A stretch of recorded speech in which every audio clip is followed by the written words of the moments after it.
प्यारे बच्चों, मैं विजय कुमार मिश्र, प्रवक्ता गणित, राजकीय inter college Chopra, Rudraprayag.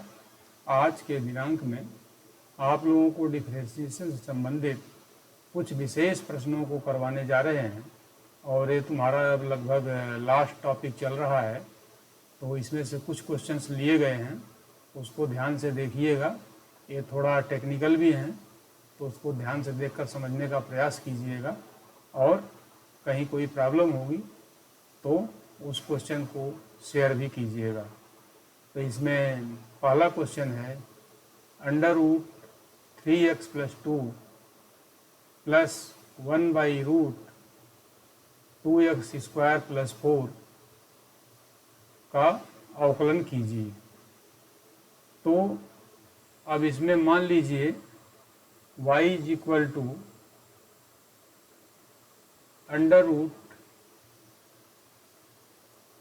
√3x + 2 + 1/√2x² + 4। तो अंडर रूट का मतलब हो गया पावर हाफ, ये हो गया 3x + 2 की पावर हाफ, और ये 1/ है तो ऊपर ले जाओगे तो हो जाएगा तुम्हारा 2x² + 4 की पावर -½ अब यहाँ पे ध्यान दीजिए, जो यह फलन है वास्तविक संख्याओं के लिए जिसमें x > -2/3 के लिए होता है। तो अब यहाँ चलिए इसका dy/dx निकालेंगे। तो जैसे 3x + 2 की पावर हाफ है तो x की पावर n का डिफरेंशिएशन nx⁻n−1 ये हाफ हो गया, और 3x + 2 की पावर हाफ -1 हो जाएगा।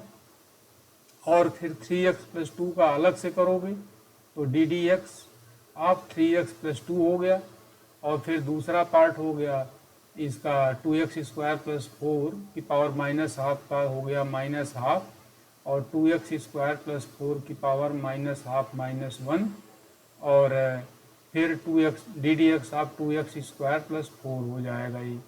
अब इसका सलूशन करोगे तो हाफ हो गया, और 3x + 2 की पावर -½ हो गया, और 3x + 2 में 3 हो जाएगा, x का 1 हो जाएगा, 2 का 0 हो जाएगा, -½ और ये हो गया तुम्हारा 2x² + 4 की पावर -½ -1 तो -3/2, और 2x² का 2x हो जाएगा तो 2 × 2 4x हो जाएगा। इस प्रकार इसका सलूशन जब हो जाएगा तुम्हारा तो ये हो गया तुम्हारा 3/2 अंडर रूट, ये तुम्हारा -½ का हो गया 3/√3x + 2, और इसका हो जाएगा -2x/2x² + 4 की पावर 3/2। तो ये इसका आंसर हो जाता है, ये इसका आंसर हो जाता है। अगला क्वेश्चन है तुम्हारा, मान लीजिए y = e⁻sec² x + 3 cos 1x। ये तुम्हारा ये क्वेश्चन हो गया। ये अब इसका डिफरेंशिएशन करना है, -1 to 1 के लिए परिभाषित है। तो dy/dx हो जाएगा e⁻sec², e⁻x का e⁻x होता है तो sec² है तो e⁻sec²x हो जाएगा, और sec²x का अलग से निकालेंगे ddx ऑफ sec²x, और 3 cos 1x का क्या होता है -1/√1 - x²। तो ये हो गया तुम्हारा e⁻sec²x, और sec²x का हो जाएगा, फिर ये x⁻n के रूप में है तो 2 sec x, और sec x का ddx निकालेंगे, फिर माइनस ये हो जाएगा तुम्हारा 3/√1 - x²। अब इसको सरल करोगे तो sec x का differentiation sec x × tan x हो जाएगा, फिर 2 sec x × tan x × e⁻sec²x -3/√1 - x²। अब इसको और सिंप्लीफाइड करोगे तो ये हो गया तुम्हारा कितना 2 sec² x + tan x और × e⁻sec²x 3/√1 माइनस एक्स स्क्वायर। ये इसका आंसर हो जाता है। यहाँ पे इसका डिफरेंशिएशन जो प्रदत्त फलन है -1 1 के बीच में मान्य है, और cos इनवर्स x का भी अस्तित्व -1 और 1 के बीच में होता है, तो इसका आंसर हो गया है। अगला क्वेश्चन है तुम्हारा y equal to log x to the base 7, इसका डिफरेंशिएशन ज्ञात करना है। तो इसको जब लिखोगे सिंप्लीफाइड करके तो हो जाएगा log x बाई log 7। ये आधार परिवर्तन के नियम से है। आधार परिवर्तन जैसे हम अगर चाहेंगे, जैसे तुम्हारा ये है log x to the base a equal to log x to the base e divided by log a to the base e। ये तुम्हारा फार्मूला होता है। इसकी सहायता से ये तुम्हारा चेंज हो गया। ये log x divided by log 7। अब इसका डिफरेंशिएशन निकालोगे तो log x को t पुट करोगे तो log 7 ये तो कांस्टेंट हो गया, ये चीज़ तो कांस्टेंट हो गया, कॉमन हो गया, और D D x of log x, तो log x को समझ लो x t पुट कर दिए तो log x का हो गया 1/x, log x का डिफरेंशियल 1/x, तो log x का हो गया 1/log x, और D D x of log x यानी 1/x। अब log x का 1/x, log 7 into log x, तो ये इसका आंसर हो जाएगा। इसको ध्यान से देखिएगा। अगला क्वेश्चन है तुम्हारा cos इनवर्स sin x का डिफरेंशिएशन ज्ञात कीजिए। तो मान लीजिए एक क्वेश्चन तुम्हारा हो गया f(x) equal to cos inverse sin x। तो cos इनवर्स sin x लिया है, sin x को लिख सकते हो cos π/2 माइनस थीटा होता है sin theta, cos π/2 minus theta equal to sin theta. तो cos inverse cos π/2 minus x हो गया sin x के जगह, और cos इनवर्स cos हट गया तो π/2 माइनस x हो गया।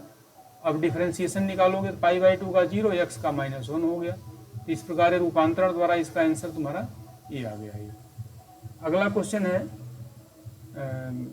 f(x) equal to tan inverse sin x by 1 plus cos x। अब ये क्वेश्चन है, तो sin x को तुम लिख सकते हो 2 sin x/2 cos x/2। sin x equal to क्या होता है 2 sin x/2 cos x/2, और 1 प्लस cos x हो जाएगा 2 cos स्क्वायर x/2। ये इसका आंसर आ जाएगा, ये इसका फार्मूला होता है। तो tan इनवर्स sin x हो गया 2 sin x/2 cos x/2, और 1 प्लस cos x हो गया 2 cos स्क्वायर x/2, ये हो गया। अब ये 2 sin x/2 और cos x/2 का कट गया, और यहाँ बचा sin x/2 by cos x/2, तो tan x/2 हो गया, और tan इनवर्स tan हट गया तो x/2 आ गया। अब x/2 आ गया तो इसका डिफरेंशिएशन आसान हो जाता है रूपांतरण द्वारा। डिफरेंशिएशन क्या हो जाएगा इसका, x का 1 हो जाएगा हाफ, ये तुम्हारा डिफरेंशिएशन इसका f' जो आता है f' इक्वल टू 1/2, x का 1 हो गया, ये 1/2 हो गया। ये इसका आंसर हो गया है। यानी इस तरह से हम करते हैं तो ये क्वेश्चन आ जाता है।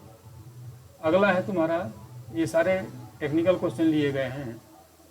f(x) equal to sine inverse 2 to the power x plus 1 divided by 1 plus 4 to the power x। अब यहाँ पे देखिए 2 टू दी पावर x को हम 2 टू दी पावर एक्स को हम tan थीटा पुट करेंगे इसमें। अब देखो क्यों पुट किया जा रहा है, अभी इसका तुमको जवाब मिलेगा। tan theta equal to 2 to the power x, ये मान लीजिए। तो 2 to the power x plus 1 को क्या लिख सकते हो, 2 to the power x into 2, और 1 प्लस 4 को लिख सकते हो, 4 टू दी पावर एक्स को लिख सकते हो 2 to the power x, 2 into x, इसको ऐसे भी लिख सकते हो 2 to the power x into 2 ऐसे। तो ये तुम्हारा आ गया 2 to the power x into 2 divided by 1 plus 2 to the power x का होल स्क्वायर। अब यहाँ देखिए 2 टू दी पावर एक्स को जब tan थीटा मान लिए हो तो हो गया sign inverse 2 into tan theta divided by 1 plus tan square theta, इसीलिए पुट किया गया था ऐसा। और ये 2 tan थीटा बटे 1 प्लस tan स्क्वायर थीटा ये होता है साइन 2 थीटा। तो इस प्रकार साइन इनवर्स साइन हट गया और ये आ गया 2 थीटा, और थीटा का वैल्यू क्या हो जाएगा 2 tan inverse 2 to the power x. अब ये हो गया डिफरेंशिएशन, इसका आ जाओ 2 tan इनवर्स एक्स का क्या हो जाएगा 1 बाई 1 प्लस एक्स स्क्वायर। तो 1 by 1 plus 2 to the power x का स्क्वायर, और 2 टू दी पावर एक्स का अलग से डिफरेंशिएशन करोगे इसका तो हो जाएगा 2 to the power x into log 2, यानी ये तुम्हारा हो गया। फिर 2 to the power x into 2 to the power x plus 1 हो गया इंटू log 2 और by 1 plus 4 to the power x. तो ये बेटे आंसर आ जाता है इसका क्वेश्चन, इस प्रकार इसका ये आंसर हो जाता है। तो एक महत्वपूर्ण क्वेश्चन कुछ कराए गए थे, विविध प्रश्नावली के थे, बाकी क्वेश्चन को ट्राई करने का प्रयास कीजिएगा, और जहाँ पर समझ में नहीं आया होगा उसको शेयर करके पूछने का प्रयास कीजिएगा। Thank you.